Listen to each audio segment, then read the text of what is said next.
Our journey through Stratis wasn't exactly overwhelming in Arma 3's first episode. Although Bohemia set out tasking themselves with more achievable, less ambitious missions quite publicly, they felt a little slapped together and a little more muted. Picking up towards the end, Episode 1 Survive gave us a positive glimpse as to what lies ahead though, and Episode 2 Adapt is certainly miles above that. Although each mission is laid out at the start with various objectives and tasks, the story nature of this campaign meant that at various points you can pick who to collude with or if you want to disobey orders. I had to steal a cistern tank of fuel with my group, for instance, and when we got to the marked location on the map it was empty, which unlocked a whole new chain of events leading to another attack at another part of the map. When I eventually did get the cistern, I was asked by British Sergeant Miller if I wanted to hand it over to him or use it as a bomb to take out one of the most influential CSAT officers on the island, or return it to the Greek guerrilla leader as per orders.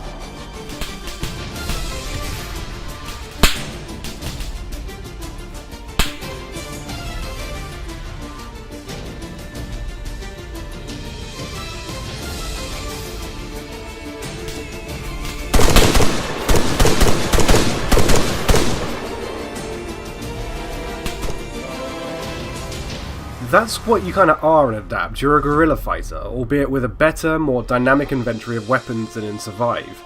This time you pick whatever allied weapons you want and its attachments. Using a light machine gun with an LMG silencer and laser sight with a 10 times scope is pretty rewarding, especially at night time, and there are plenty of opportunities to test your skills. Slow down. We have our first checkpoint ahead. Checkpoint? You're gonna get me killed here. Relax, American. We have our way.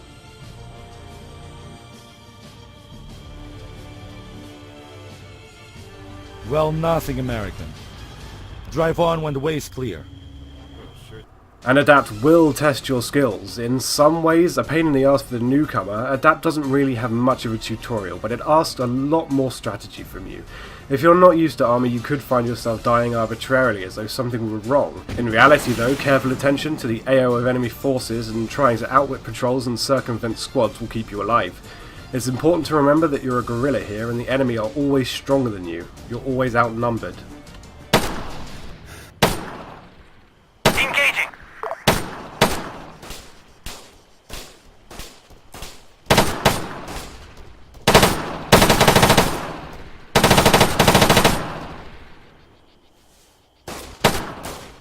Okay, I'm clear.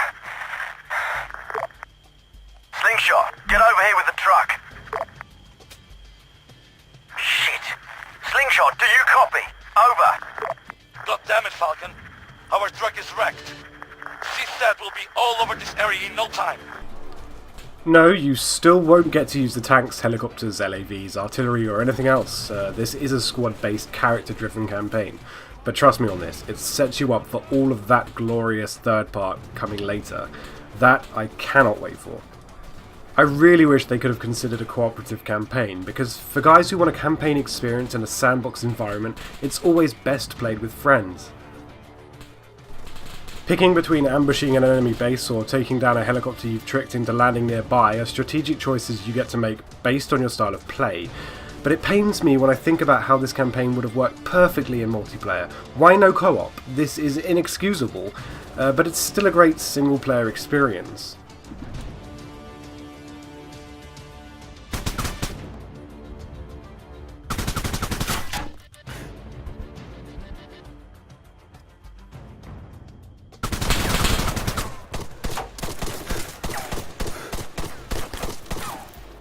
This is a lengthy and exciting campaign and there's a lot going on all of the time. You'll be on your own a few times, but for the most part you'll be teamed up with foreign allied guerrilla fighters who don't really trust you. The story and voice acting are surprisingly pretty good this time, and as you get towards the end of the campaign and CSAT special forces, these Splinter Cell type guys start attacking you as NATO flies in to save the day, spoilers omitted, you'll be left with a sense that you've just enjoyed a lengthy and enigmatic campaign experience like anything in the Arma series before. Adapt will test your skills as an Arma player. It's punishingly difficult, but if you're good at the game or willing to learn, it's a wholly rewarding experience that utilises the atmosphere of Altis perfectly.